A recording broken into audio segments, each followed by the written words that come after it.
Hey guys, it's Angus, and today I'm going to give you a full review of the Microsoft Surface Pro 3 tablet. So of course this is the third installment in the Surface Pro lineup, and of course it does have a lot of improvements.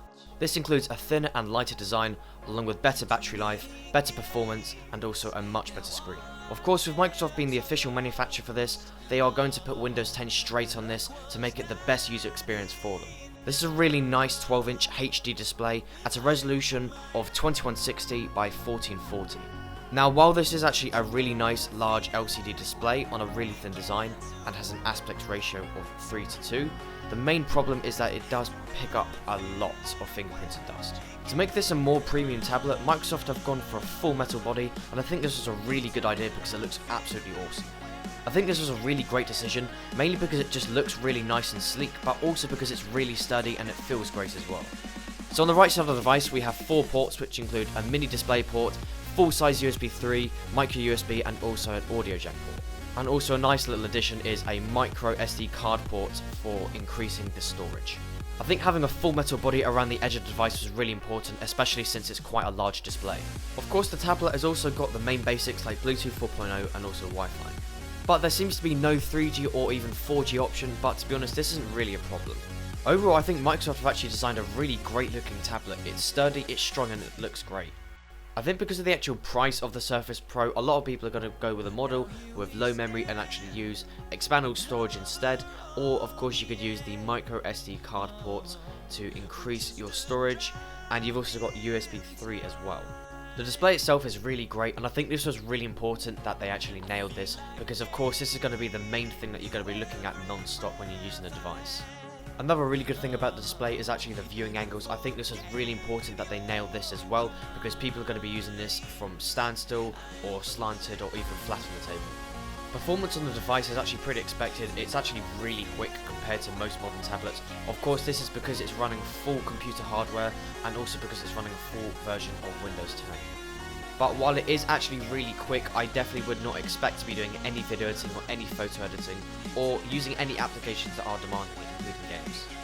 Of course, tablet games that are already on Windows 10 Play Store are going to be really good to play with, but to be honest, any demanding games just probably are not going to be playable on this. Of course, using applications like Adobe software is going to run absolutely fine on the Surface Pro 3, but once you step it up to more demanding things like video editing, it's just going to slow down and it's not really going to work. The Surface Pro 3 can easily handle web browsing, but when it actually comes down to video playback, for example streaming YouTube, it does struggle a little bit, and actually when you step it up to 4K resolution it will struggle even more. Probably my biggest concern when it actually comes down to using the Surface Pro 3 is that it can actually get incredibly frustrated when you're actually trying to use the GI. This is mainly because of the tablet form, and also because Windows 10 isn't actually completely ready to be used for a tablet mode. Also, during my time actually using the Surface Pro 3, I did come across quite a lot of problems, especially with the OS, and considering this is actually a dedicated Microsoft product, this is completely unacceptable because the UI experience should be absolutely perfect. So the Surface Pro 3 actually has 2 5-megapixel cameras. One is the front-facing camera and another is the rear camera, which can record 1080 video. The definition and sharpness of the actual cameras aren't great, but I think they're good enough to have fun with.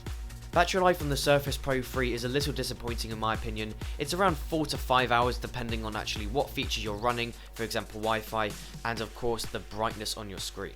One thing that really confused me is actually how the Windows OS actually manages to calculate the actual determined or predicted battery life. As you can see, I'm actually switching it between battery saver mode on and off, and changing the brightness and moving it up and down just completely changed the predictions, and it just gives me the idea that it's completely inaccurate and it's kind of fake as well. If I were to use it on 25% with battery saver, I'm quite confident I definitely would not get 10 hours out of it. But again, if I move it again, it just switches all over the place and it doesn't really make any sense. While the Surface Pro 3 does have quite a few features, there are a lot of features missing like NFC, and of course there's no HDMI port and no wireless charging. To be honest, there aren't actually that many tablets that have those kind of features, but I think that manufacturers should actually start integrating these kind of features into the hardware to get ahead of the competition. With the Play Store, I think we've got tons of applications, but to be honest, when it comes down to games and actual general productivity, there aren't actually that many apps.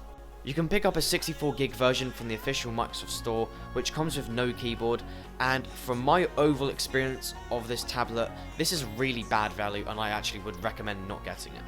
If Microsoft actually included the keyboard in that price, you might want to consider it, but to be honest, for the meanwhile, I would just stick to what you've got already. Anyway, that's my review. If you did enjoy it, be sure to give it a thumbs up, and thanks for watching.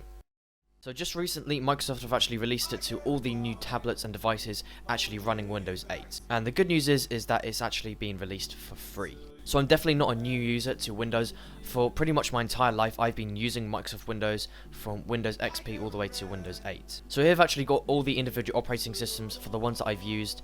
And here I've actually labelled all the main things I liked about that OS. Each OS definitely has its pros and cons, but still my personal favourite has got to be Windows XP. When it comes down to actually using an OS, my first priority is, does it actually work?